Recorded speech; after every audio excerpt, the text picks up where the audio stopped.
我们工厂成立于2010年，到现在已经15个年头了。目前我们家有3家 TPE 脚垫工厂，总面积在4万平左右。在临沂兰华汽车用品城还有6000多平米的门店，拥有1000多款车型的脚垫、后备箱垫，版型精准、健康环保，现货仓储，随时发货。工厂配备一站式自主研发团队，采用 3D 扫描技术，1:1建模，共有模板1000多套，适用1000多款车型。从 TPE 颗粒到片型材料，从模板的设计研发到脚垫吸塑的1秒定型，无论是从产品质量还是生产效率，均能做到自主可控，效率翻倍。目前我们全国拥有400多家经销商，无论是实体批发、线上电商还是汽车工厂，我们都坚持版型精准、供应充足、零风险合作，并且支持全国一件代发，现推出原车色定制脚垫，根据原车原色量身定制，让爱车更美观、更大方。一经推出就备受到市场的推崇，销量倍增。未来我们会深耕新能源汽车市场，通过新媒体平台让更多经销商了解我们的产品和动向。如果手机前的您也在寻找款式多、价格优、供应充足并且品质有保障的源头汽车脚垫工厂，来找我们就对了。For Yaleys, in other words, the great bounty of higher education lies not only in the knowledge you will gain, but also in the bonds you will form. In what you will learn, of course, but no less in who you will encounter, in who you will become along the way. Please be seated. Good morning, everyone. I am delighted to join Dean Lewis, Provost Strobel, and so many of my distinguished colleagues from across the university in welcoming you to Yale. This is a big moment for both of us. As you get introduced to campus, after nearly 30 years, I am so thrilled to be returning to it in my new role as president. What a wonderful way for us to begin afresh together.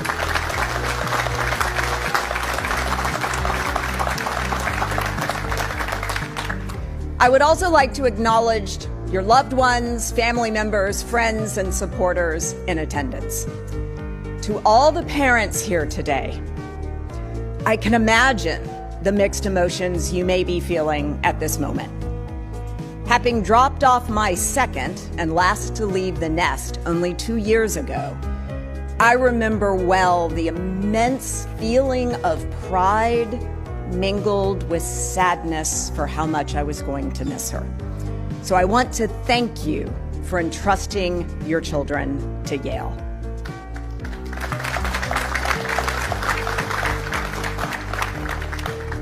Students, over the coming weeks, you may find yourself marveling at the beauty of this campus. I know I did.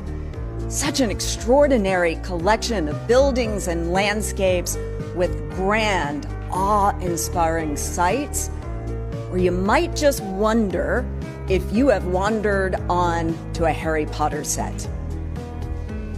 These Yale landmarks will be your home for the coming years. Spaces you will always associate with memories you create here. Because here you will live, dine, learn, debate, listen, laugh, grow, and discover. You will sit in classrooms and work in laboratories to explore subjects from the structure of a cell to the vastness of the cosmos, from the history of nations to the literary contributions of a single writer, from how our bodies function to the inner workings of our mind. And your education will extend well beyond the classroom to so many iconic places, including Yale's extraordinary museums and libraries, such as Sterling Memorial behind me. By the time you leave here, you will have developed a very personal association with the places and spaces at Yale. You will develop your favorites, that you will visit again and again as you return to Yale as an alum. For me, one of those places has always been the Yale University Art Gallery. So today, we're going to take a little journey there, but it turns out we won't all fit. So if you will open your program, we have there a printed copy of Edward Hopper's Sunlight in a Cafeteria, which hangs just a few steps away in the American galleries. I have long been drawn to Hopper because his works so powerfully capture essential truths of humanity. In this painting, two individuals are seated in a New York cafe as the harsh morning sun enters at a steep angle through large plate glass windows. Though separated by only a short distance from one another, they appear miles apart. The acrid color, the slashing diagonal created by sunlight, and the eerie stillness leave us with a feeling of discomfort. We feel their sense of isolation and loneliness. Perhaps like me, when you look at this painting, you are reminded of an experience from your own life. I know I can remember times when I entered a dining hall or went to a party, and even though there were many people there, because I knew no one, I still felt alone. This is an experience shared by many. In fact, we know that college students report feeling lonely at times. After all, most of you probably do not yet know many others here. For context, Hopper's evocation of modern loneliness captured mid-20th century New York at a time when most Americans had moved to cities, leaving their small-town communities behind. And just months after Hopper completed this painting in the late 50s, the field of psychology first raised awareness of the very modern problem of loneliness. Over the next half-century, social connections would continue to fracture and fray, to the point where yours is now said to be a generation of loneliness. Surgeon General Vivek Murthy, the Yale alumnus who spoke at this year's Class Day ceremony, warns that social disconnection represents an alarming risk to our well-being, associated with greater risk of depression and anxiety. Here on this campus, Yale students say that mental health is the most pressing challenge. Too often, the ways we connect are through technology and social media. But likes and retweets are poor substitutes for real interaction. For society, loneliness and isolation can provide fertile ground for division, even extremism to take root and flourish. Philosopher Hannah Arendt, who taught here as a fellow and would later receive an honorary Yale degree, articulated that risk in her book, The Origins of Totalitarianism. What prepares men for totalitarian domination in the non-totalitarian world, she told us in 1951, is the fact that loneliness, once a borderline experience, has become an everyday experience of the ever-growing masses of our century. And so it is today, as we see growing strife around the globe. So as you are embarking on this next chapter in life, know that community is an antidote to loneliness, division, and isolation, and that Yale is your community. You have been given a remarkable opportunity, the chance to immerse yourselves in this shared community, one that is structured quite differently from most American universities. In Yale's residential colleges, for example, you will live and interact with peers from many different backgrounds and perspectives. Serendipitous encounters in dining halls and common rooms will lead to engaging conversations and enduring friendships. And legendary traditions Berkeley's Thunder Brunch, Grace Hopper's September Soiree, and Timothy Dwight's Chubb Lecture, to name only a few, strengthen the bonds of community and exemplify why our residential college system is one of the great glories of the Yale undergraduate experience. The architecture of the colleges creates spaces designed to bring people together. So take the initiative to start a conversation with someone you don't know. Strike up a conversation with someone in class or sitting by themselves in a dining hall. I promise you, the other person will be so glad you did so. As you get to know other students, meanwhile, it is also important for you to meet faculty, staff, alumni, and our neighbors in New Haven, all of whom are part of the rich layers of connection that comprise this community. We can do so, for example, through Dwight Hall, the only nonprofit umbrella campus volunteer organization run entirely by students. And 2/3 of our undergraduates participate in service activities. And though it might seem intimidating to approach a professor who has won a Nobel or a Pulitzer Prize, you should take every advantage of their eagerness to engage with students. And I also encourage you to seek out someone who disagrees with you and make a connection. Because as you will learn, Yale does not shy away from facilitating civil and, yes, often spirited debate. When we disagree, there are venues for us to do so, such as the Dean's Dialogue Series, hosted by Dean Lewis, the Yale Political Union, which is this country's oldest and largest collegiate debate society, and the Cultivating Conversations program led by University Life, which I suggest you visit after classes begin. I invite you to think through these and other layers of what it means to be a Yalie today, and to embrace them over the next 4 years. Because, as Dean Lewis noted moments ago, citizenship does not work in the absence of community.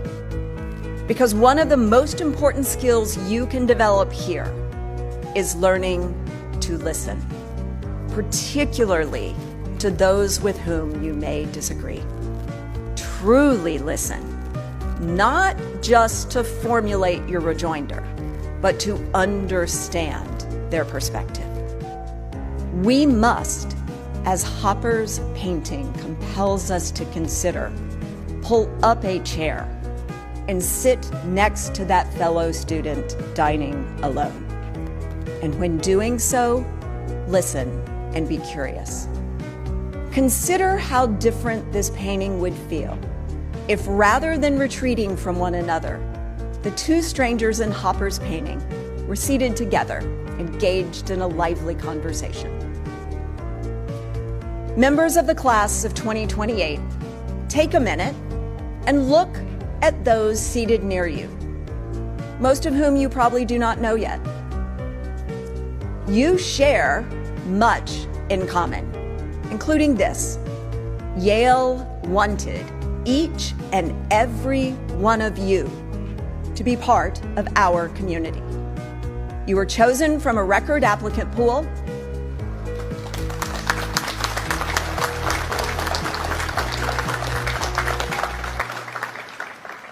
Because you bring something unique to this place.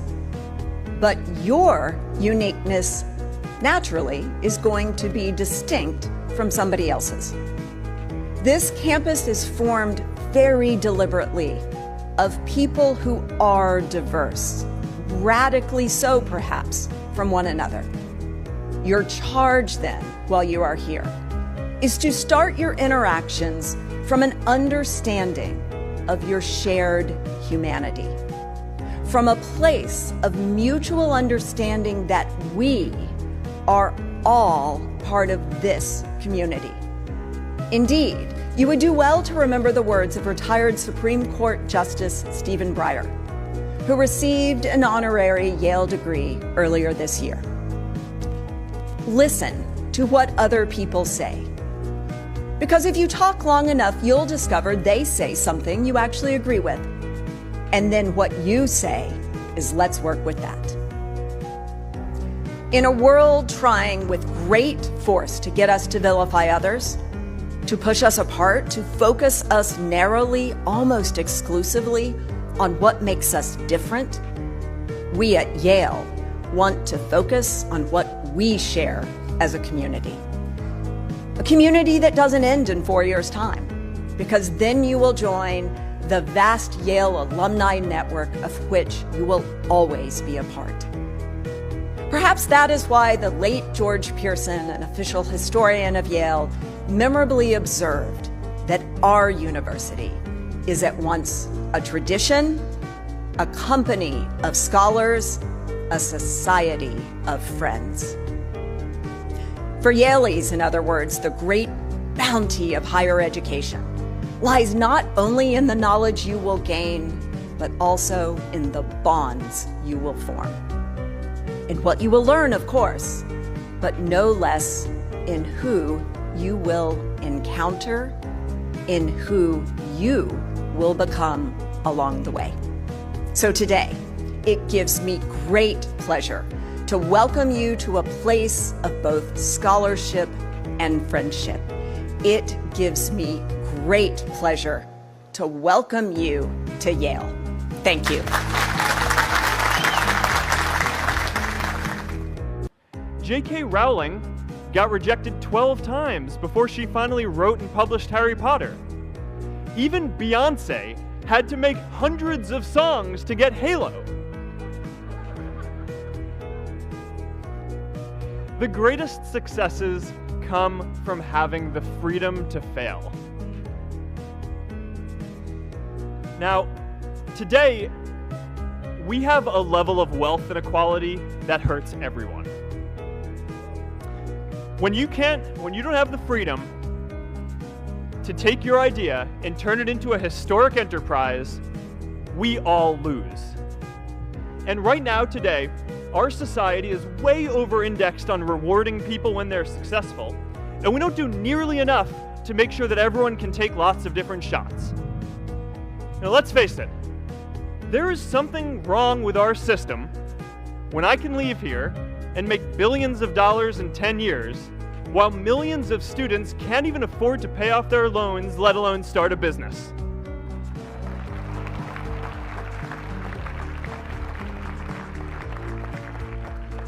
Look, I know a lot of entrepreneurs, and I don't know a single person who gave up on starting a business because they were worried they might not make enough money. But I know too many people who haven't had the chance to pursue their dreams because they didn't have a cushion to fall back on if they failed.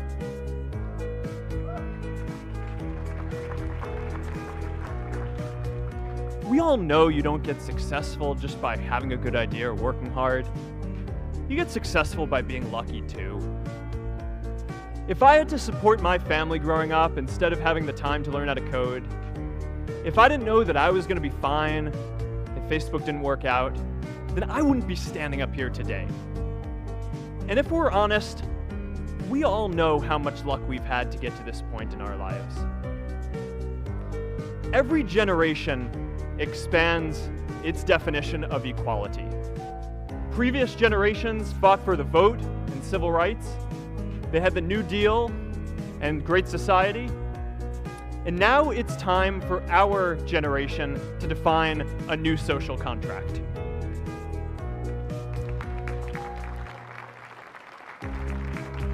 We should have a society that measures progress not just by economic metrics like GDP, but by how many of us have a role we find meaningful.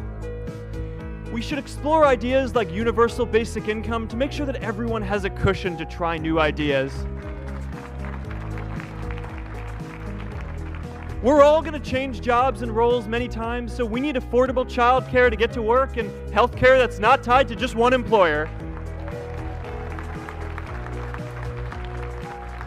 And we're all going to make mistakes. So we need a society that's less focused on locking us up and stigmatizing us when we do. And as our technology keeps on evolving, we need a society that is more focused on providing continuous education through our lives.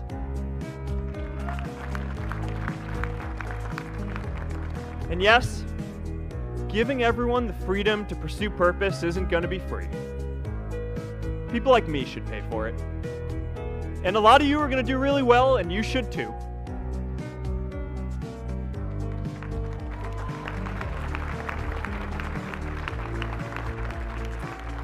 That is why Priscilla and I started the Chan Zuckerberg Initiative and committed our wealth to promoting equal opportunity.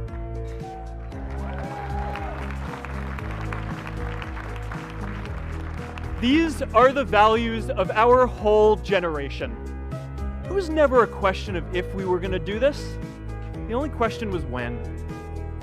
Millennials are already one of the most charitable generations in history. In just 1 year, more than 3 in 4 US millennials donated to charity, and more than 7 in 10 raised money for another one. But it's not just about giving money. You can also give time. And I promise you, if you just take an hour or two a week, that's all it takes to give someone a hand and help them reach their potential. Now, maybe you're thinking, that's a lot of time. I'm not sure if I have that much time. I used to think that. You know, when Priscilla graduated from Harvard, she became a teacher. And before she'd do education work with me, she told me that I needed to get my own experience teaching a class. At first I complained. You know, I'm kind of busy. I'm running this company. But she insisted. So I taught an after-school program at the local Boys and Girls Club on entrepreneurship. I taught those kids lessons on product development and marketing, and they taught me what it was like growing up feeling targeted for your race, and what it's like having a family member in prison. I shared stories of my time in school, and they shared their hope that one day they would get to go to college too. For 5 years, I've had dinner with those students every month. One of them even threw Priscilla and me our first baby shower.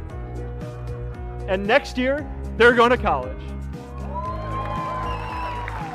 Every one of them, first generation in their families. We can all make time to give someone a hand. Let's give everyone the freedom to pursue purpose, not just because it's the right thing to do, but because when more people can turn their dreams into something great, we are all better for it.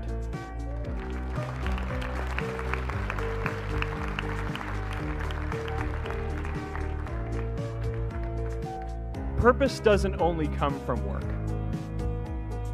The third way we can create a sense of purpose for everyone is by building community. And in our generation, when we say purpose for everyone, we mean everyone in the world. Now, quick show of hands.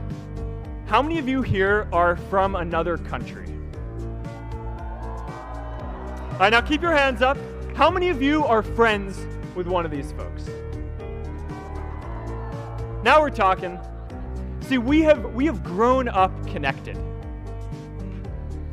In a recent survey of millennials around the world, asking what most defines our identity, the most popular answer wasn't nationality, ethnicity, or religion.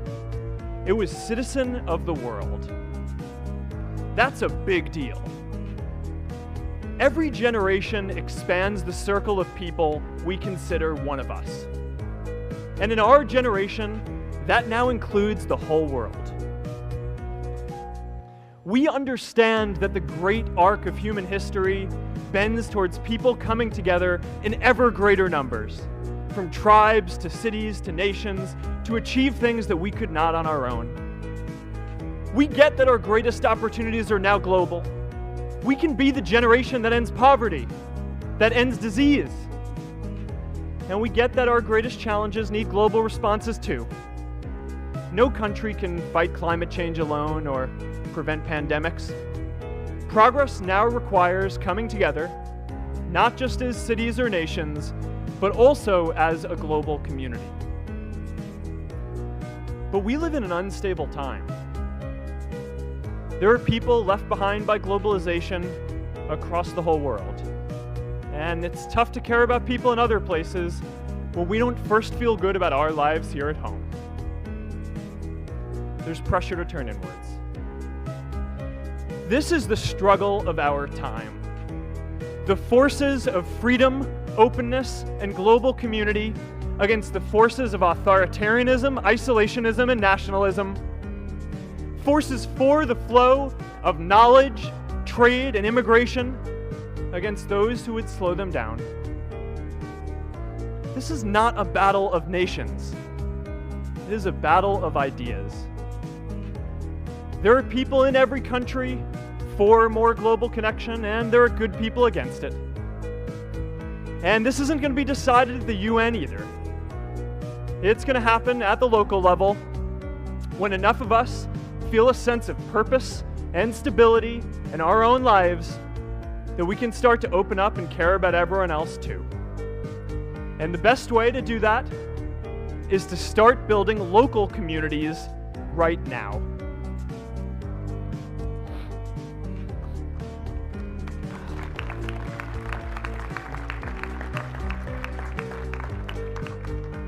We all get a lot of meaning from our communities. Who here's from Elliott House? How about Lowell? I know you guys found community because you literally live right on top of each other. And Mather? I'll just leave that there. Whether our communities are houses or sports teams, churches or a cappella groups, they give us that sense that we are a part of something bigger, that we are not alone. They give us the strength to expand our horizons. And that's why it's so striking that over the past few decades, membership in all kinds of communities has declined by as much as 1/4. That's a lot of people who now need to find a sense of purpose somewhere else. But I know that we can rebuild these communities and start new ones because many of you already are. I met Agnes Agoye, who's graduating today. Agnes, where are you?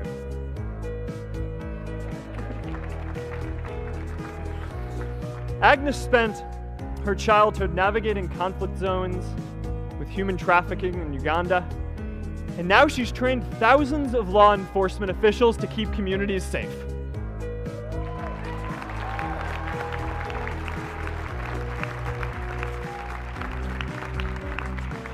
I met Kayla Oakley and Neha Jain. We're graduating today too. Stand up, guys. Kayla and Neha started a nonprofit that today. David, stand up. David is a former city councilor who fought to make Mexico City the first Latin American city to pass marriage equality, even before San Francisco.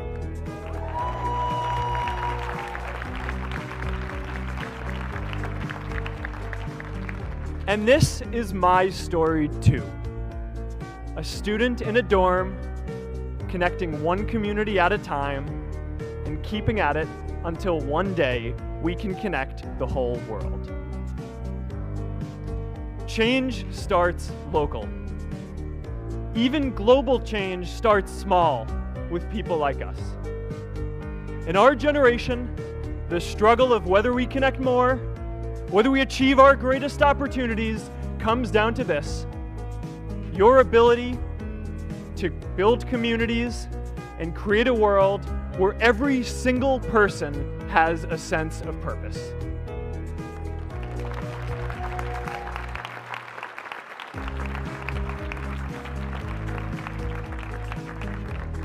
Class of 2017, you are graduating into a world that needs purpose, and it's up to you to create it.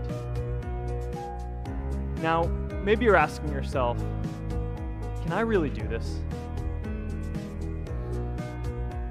Well, remember when I told you about that class I taught at the Boys and Girls Club?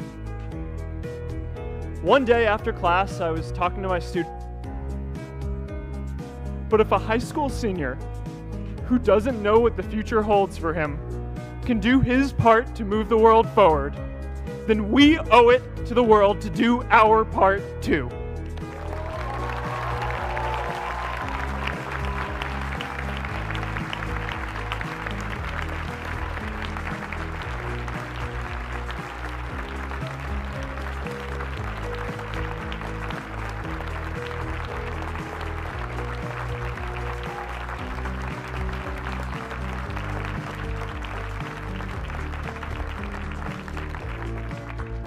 So before you walk out those gates one last time, and as we sit here in front of Memorial Church, I'm reminded of a prayer, Misha Berach, that I say whenever I face a big challenge, that I sing to my daughter, thinking of her future when I tuck her in at night.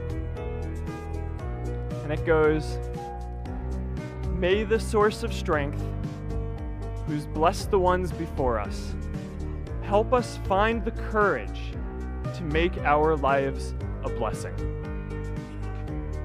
I hope you find the courage to make your life a blessing. Congratulations, class of 2017. Good luck out there.